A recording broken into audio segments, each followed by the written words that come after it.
What's up, everybody? Tyson Roush. Let's talk Jets. Hope everybody's had an excellent week.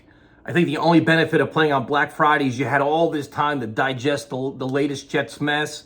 And it's weird being a Jet fan because, Friday night you're pissed off, Saturday you're annoyed, Sunday you watch all this great football and you're like, why can't we be like that?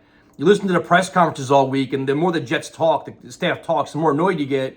But then Aaron Rodgers comes out, and you see him back on the practice field, and everybody's kind of like, the mood's kind of changing, kind of feeling better about things. It's like he's like a deodorant now for all the bad things with the Jets, right? So you go into Sunday's game, Jets-Falcons. Jets have lost 4 in a row. They're at 4-7. They desperately need a win. The Falcons have a lot to play for. They're in first place in their division, even with the record that they have. And I find this game really interesting, man. And you probably think I'm crazy. The stadium environment's probably going to be like half full. It's going to be rainy, I think, as of now. And this video is being filmed on Friday, so every time Salah talks about injuries on Friday, it always changes on Saturday, so things are subject to change.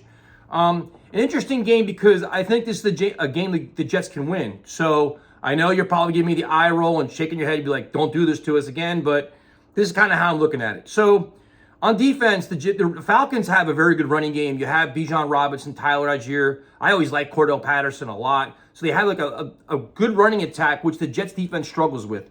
Once they lost Al Woods, it's kind of been on a downward slide, but you figured they got to focus on that. Make the Falcons one-dimensional, and make Desmond Ridder beat them. So I think that the Jets could probably do that. They have a good speed. Quincy Williams is playing good. You have C.J. Mosley and have John Franklin Myers, all these guys. I have a feeling they could do that. In terms of their pass catchers, obviously they have Pitts and London, but you feel like the Jets defense you feel comfortable with, and you kind of think that they can force Desmond Ridder into some turnovers, some interceptions.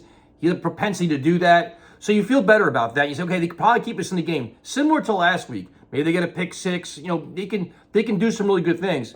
So then it goes back to the offense, which is just the most painful thing. Tim Boyle is starting. I'd have him on a very short leash. If he does not play well in the first half, I take him out. I put Trevor Siemian in. This should be a kind of situation where it's all hands on deck. You got to find a way to win this game, at all costs. You're not going to play, well, he still needs more time. No, you bring out all your stops here. So I would have him on a short leash. I bring Trevor Siemian in. The offensive line, we have no idea who their starters are going to be because, Dwayne Brown could be back. Becton could be back. I don't think Schweitzer, I think, is still to be determined. So you could have a completely revamped offensive line, which would be a huge help. If the Jets could try to run the friggin' football, it would save everybody a headache, save everybody time because you can establish that. You can do play action pass. You can throw the ball, and you can make life easier for everybody involved. So now Dalvin Cook and Izzy are both banged up. Izzy hasn't been really playing anyway, which is kind of funny because Salah keeps talking about incorporating all the young guys, and none of them are really playing or getting opportunities. But if the offensive line is revamped, you hope the Jets can run the ball. At wide receiver, obviously Garrett Wilson. They try to give him the ball. The most interesting guy for me is Alan Lazard. He'll be back this week. Was his benching last week a spark plug for him where he kind of comes back kind of pissed off and angry? Kind of even with Breece Hall, too, with Salah kind of calling him out about not getting the grimy yards. I think you may see a very motivated Breece Hall, who's always a great player to begin with, but you may see a very motivated Lazard as well. On the tight end group, we want to see more of the Rucker. You're not really seeing that. Other wide receivers, you have Gibson, Malik Taylor. At some point, you want to see this offense spread the field, man. They take shots downfield. Like Hackett's comments yesterday about we're taking too many shots. The only people taking shots are Jet fans watching this goddamn team. There's no shots downfield. That's half the problem. The defenses are playing like a 15-yard box, daring you to beat them, and they're not doing that. So what will the play calling be? Will it be predictable? Like if you watch us on our streams, we could pretty much call the plays. Will that change?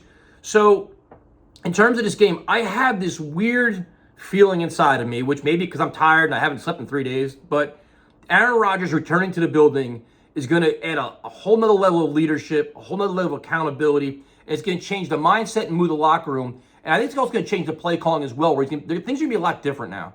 So maybe I'm foolish, or maybe I'm buying into hype. I have no idea.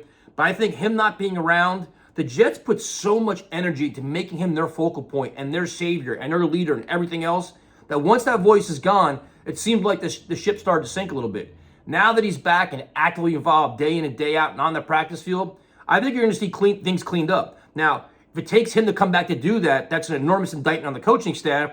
But that's a conversation at the end of the season. So I think him coming back gives this team a huge boost. I think you're going to see probably a more diverse play calling. It comes down to, can Tim Boyle make plays in the passing game? And for the sake of our sanity, I hope he can. I think this is going to be a very low-scoring game with both teams trying to establish the run. It'll be a defensive battle, physical, running the football, and then who makes the most mistakes? Ritter can do that, but so can Boyle, unfortunately. I wouldn't be surprised if Simeon plays at some point, but we'll see what happens. Special teams, as of now, they haven't said if Justin Hardy's going to be back, but the Jets special teams, Zerline's missing point afters. You hope that they clean that up as well, because the special teams used to be a strength of this team. So I'm going to say, in terms of score, you know how I am, man. A part of me wants the Jets to win the next 2 games so I can go down to Miami and watch them play with Aaron Rodgers. But I think the Jets, they find a way to win this game. I know it's probably, you're going to, again, shaking your head and rolling your eyes, but this is going to be an ugly game, a game the Jets desperately need. And the Falcons aren't the Bills. They're not the Dolphins, not the Chargers. They're a step down from that with a quarterback you can take advantage of. They were losing to Herbert and Tua and Josh Allen. Ritter is none of those guys. So if they lose this game, if they get blown out this week by the Falcons, save me these stories about Saleh and the staff. At some point, you got to hold everybody accountable here and expect more. You have to have a higher standard for this team. You have to have where's this culture everybody's talking about? All gas, no break. You got to start showing it, because your season's on the line and you got to act like it. So, score prediction. I'm going to say 16-10 Jets. And if they win, it gets interesting, man, because you just want to kind of build on it and then just see if maybe you can get 2 in a row and get back into the hunt. You're back in the mix because you can't really afford any more losses. So let me know what you guys think. Leave me your score prediction in the comments. I'll talk to you later.